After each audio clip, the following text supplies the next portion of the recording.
এই অধম আমাদের সমস্ত নেতাদের নিয়ে বিজয়গঞ্জে পার্টি অফিসে মিটিং করে বলেছিল, বিভিন্ন জায়গায় মিটিং করে বলেছিল যে আপনার সরাসরি মুখ্যমন্ত্রীকে ফোন করুন, সেখান থেকে ঘর পাবে। তাই তো আজকে দক্ষিণ চব্বিশ পরগনা জেলার মধ্যে সবচেয়ে বেশি ঘর হচ্ছে আজকের ভাঙড় বিধানসভায়। এটা গর্ব করে বলবো। আজকে বলুন, এই এলাকার রাস্তাঘাট করার কথা তো আইএসএফ রাস্তাঘাট করবে, কেন আজকে আমাদের করতে হচ্ছে? আজকে যে কটা রাস্তা করেছি আমরা তৃণমূল কংগ্রেস করেছি। আজকে নওশাদ সিদ্দিকী মিথ্যা কথা বলছে, মাইকে বলছে আমি ও নাকি প্রস্তাব দিয়েছে তাই নাকি রাস্তা হয়েছে। যে কথা শুভেন্দু অধিকারী বলতে পারছে না, সে বিরোধী দলনেতা। আরে ভাই, আমি কাজ করতে পারবো না বলবো যে আমি কাজ করতে পারছি না, সরকার তৃণমূল কংগ্রেসের ক্ষমতায়, আমি কেন টুপি মাথায় দিয়ে মিথ্যা কথা বলবো? এসব কথা বললে যদি শওকত মোল্লাদের বিরুদ্ধে গালাগালি হয় তাহলে আমাদের বলার কিছু নেই, কিন্তু একবার না 100 বার বলবো, 1000 বার বলবো, অন্যায়ের বিরুদ্ধে নয় কিন্তু চলবে। আজকে যারা আজকে আমাদের বিরোধিতা করছে তাদের বলবো, আপনার ঘরের মা, আপনার ঘরের বোন যদি আজকে লক্ষ্মীর ভান্ডারের টাকাটা পেয়ে থাকে, সেটা মমতা বন্দ্যোপাধ্যায় দেয়। আপনার ঘরের একটা শিক্ষিত ছেলে, শিক্ষিত মেয়ে, আপনার বৌমা যদি তারা এই যুব সাথীর যদি মাসে 1500 টাকা করে পেয়ে থাকে, সেটা কিন্তু মমতা বন্দ্যোপাধ্যায় সরকারের দেওয়া, তৃণমূল কংগ্রেসের দেওয়া। আপনার যদি জমি থাকুক আর না থাকুক, আজকে যদি যে কৃষক বন্ধু 10,000 টাকা, 4,000 টাকা, এটা যদি কেউ দিয়ে থাকে, তার নাম হচ্ছে মমতা বন্দ্যোপাধ্যায়, তার নাম শুভেন্দু নয়, তার নাম নওশাদ নয়, তার নাম নরেন্দ্র মোদী নয়। এটা কিন্তু মনে রাখবেন। আপনি যে রাস্তা দিয়ে হাঁটছেন, সেই রাস্তাটাও তৃণমূল কংগ্রেসের তৈরি করা, মামাটি মানুষের সরকার তৈরি করা। আপনার একটা মেয়ের বিয়ে হচ্ছে, কন্যাশ্রী 25,000, রূপশ্রী 25,000 যদি পেয়ে থাকেন, এটা মামাটি মানুষের সরকার দিচ্ছে। আপনি যদি বিনা পয়সায় যদি চালটা পেয়ে থাকেন, এটা মামাটি মানুষের সরকার দিচ্ছে। আপনার ছেলে, আপনার মেয়ে স্কুলে যাচ্ছে, মিড ডে মিল, জামা কিনে দেওয়া, জুতো কিনে দেওয়া, বই কিনে দেওয়া, এটা যদি কেউ দিয়ে থাকে, মমতা বন্দ্যোপাধ্যায়, অভিষেক বন্দ্যোপাধ্যায় দিচ্ছে। আজকে আপনারা অনেকেই বলেন যে ট্যাক্সের পয়সা, আপনি যে লোকটা, যে মহিলা বলেছিলেন যে আমাদের ট্যাক্সের পয়সায় সরকার দিচ্ছে, আপনি কি ট্যাক্স দিন? আপনি বলুন তো। আমার চণ্ডীরাতে এত মানুষ এখানে আছে, আমি ফেসবুক লাইভ এখানে চলছে, আমি গোটা শানপুকুরে যারা আইএসএফটা করেন, একমাত্র বিদ্যুতের চার্জ ছাড়া, যেটা কেন্দ্রীয় সরকারের সঙ্গে সম্পর্কিত, আপনি কোন ট্যাক্সটা দেন এটা আমাকে বলুন। এর আগে বামফ্রন্টের সরকার এখানে এসছে, এর আগে যুক্তফ্রন্টের সরকার এসছে, এর আগে কংগ্রেসের সরকার এখানে এসছে। আপনি বুকে হাত দিয়ে বলুন, কোন সরকার বাংলার মানুষের জন্ম থেকে মৃত্যু পর্যন্ত মানুষের পাশে দাঁড়িয়েছে? একবার যদি প্রমাণ করে দিতে পারেন, রাজনীতি করবো না, রাজনীতি ছেড়ে চলে যাবো। এত মিথ্যে কথা কেন? এত ভাবতা কেন? এত প্রতারণা কেন? আপনারা প্রশ্ন করুন, আইসিএফকে জিজ্ঞাসা করুন যে তোদের হুজুর তো বড় বড় কথা বলছে। এই সাউন্ডটা হবে? দাও দাও, লাইনটা দাও। হ্যালো, ব্লুটুথ মোড কোনটা হবে? হ্যালো, একবার জিজ্ঞাসা করুন যে হুজুর এসে শানপুকুরে, ভাঙড়ে অনেক বড় বড় কথা বলছে, ওনার নাকি এত জনপ্রিয়তা আছে, নাকি গাড়ির পাশে নাকি লোক ধরে না, নাকি হাজার হাজার মানুষ আছে। তো এত যখন জনপ্রিয়তা আছে, তাহলে ফুরফুরা শরীফে নিজের যে বুথটা, সেই বুথটা উনি জিততে পারছেন না কেন? গত 2024 লোকসভা নির্বাচন নিজের বুথে 137 ভোটে হেরেছে। নিজের বিধানসভায় জাঙ্গিপাড়া, ফুরফুরা শরীফ যেখানে আছে, মাত্র 4000 ভোট পেয়েছে।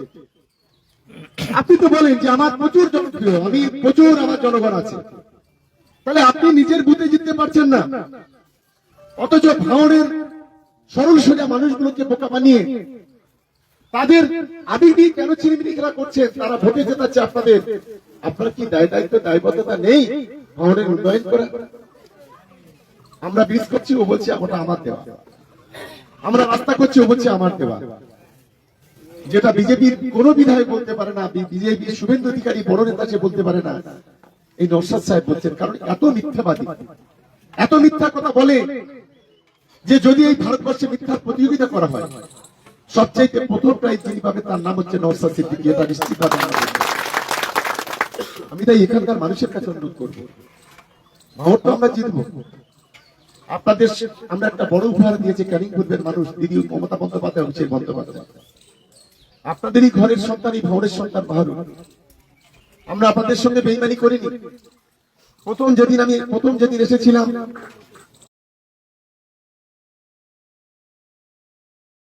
সেদিন আমি বলেছিলাম যে ভাঙড়ের একজন ভূমিপুত্র বিধায়ক হোক, কারণ বাইরে থেকে লোক এসে এখানে বিধায়ক হয়, বাইরে থেকে লোক এসে এখানে বিধায়ক হয়, মানুষ একটা সার্টিফিকেট পায় না, অপেক্ষা করতে হয় কখন ফুরফুরা শরীর থেকে আসবে, কখন সোনারপুর থেকে আসবে, কখনো বিভিন্ন জায়গা থেকে আসবে। তাই তো আজকে আপনাদের মুখের দিকে তাকিয়ে যখন ক্যান্ডিডেট হচ্ছিল তখন আমরা বললাম ভাঙড়ে একজন ক্যান্ডিডেট দিতে হবে, ভাঙড়ের একজন ছেলে ভাঙড়ে ক্যান্ডিডেট হওয়া উচিত। কিন্তু অভিষেক বন্দ্যোপাধ্যায় দিদি আমার বললেন, সরকার তুমি যখন বলছো তাহলে বাহারুলকে ক্যানিয়ে ক্যান্ডিডেট করি, তোমাকে ভাঙড়ে ক্যান্ডিডেট করি, তাহলে তোমাদের যে সমস্যার কথা তোমরা বলছো মিটে যাবে। আমি আপনাদের ভরসায়, আপনাদের তো আশীর্বাদে 3 বছর কাজ করতে করতে মনে হয়েছে এটাতে আমার কোনো আপত্তি নেই। তাই দিদিকে অভিষেক বন্দ্যোপাধ্যায় বলেছিলাম আমি ভাঙড় থেকে ক্যান্ডিডেট হব। আমি তাই আপনাদের বলি 5 বছর তো যারা আইএসএফ করেছেন আমি তাদের প্রথম বলি যে 5 বছর তো আইএসএফকে আপনি ভোট দিয়ে দেখেছেন, আর এই বছরটাকে তৃণমূল কংগ্রেসকে ভোট দিন। যদি ভাঙড়টাকে সোনার ভাঙড় না করতে পারি, যদি কাজ না করতে পারি, আমি কথা দিচ্ছি ভাঙড়ে আর কোনোদিন আমি টিকিটের দাবি করবো না, আর কোনোদিন দাঁড়াবো না। এটা আজকে চ্যালেঞ্জ করে বলছি।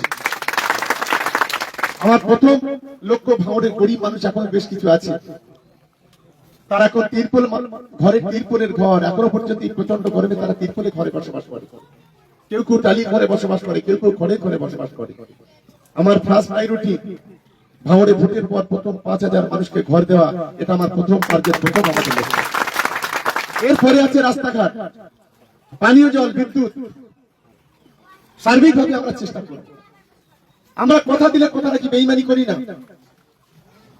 আজকে যারা এই শান্তিপুরের মাটিতে যারা আপনারা আছেন, আপনাদের কাছে অনুরোধ, বাড়িতে বাড়িতে পৌঁছাতে হবে, আমাদের মা বোনদের কাছে বলতে হবে। আজকের একটা পরিবারে ভেবে দেখুন তো 4 জন সদস্য থাকলে প্রতিদিন 200 টাকা করে পায়। যে একজন মহিলা যদি থাকে সে লক্ষ্মীর ভান্ডারে প্রতিদিন 50 টাকা পায়। একজন শিক্ষিত যুবক ছেলে যদি থাকে বা মেয়ে থাকে সে প্রতিদিন যুব সাথীতে 50 টাকা পায়। বৃদ্ধ বাবা মা যদি বাড়িতে থাকে তারা প্রতিদিন 50 করে 100 টাকা পায়। তাহলে একটা পরিবারে 4 জন সদস্য যদি হয় প্রতিদিন 200 টাকা। এর বাইরে আছে বিনা পয়সায় চাল, এর বাইরে আছে স্কুলে ছেলে মেয়ে পড়াশোনা করতে গেলে সবকিছু ফ্রি, 9 10-এ পড়াশোনা করলে সবুজ সাথী সাইকেল, 10,000 টাকা মোবাইল কিনে দেওয়ার জন্য সরকার 10,000 টাকা। একজন মা গর্ভবতী হলে সেখানে 6,000 টাকা মাতৃজনিত ভাতা। একজন মেয়ের বিয়ে হলে সে 18 বছর পরে তাকে 25,000 কন্যাশ্রী, 25,000 রূপশ্রী। আমাদের সরকার কেউ যদি মারা যায় তাকে 2,000 টাকা দিয়ে তাকে কবরস্থানে বা তাকে শ্মশানে নিয়ে যাওয়ার ব্যবস্থা করে। কোন মা যদি সন্তান প্রসব করে সেই মাকে একটা গাছ দিয়ে 1,100 টাকা দিয়ে তাকে সম্মান জানানো হয়। এই কাজটা যদি কেউ করে থাকে তার নাম হচ্ছে মমতা বন্দ্যোপাধ্যায়।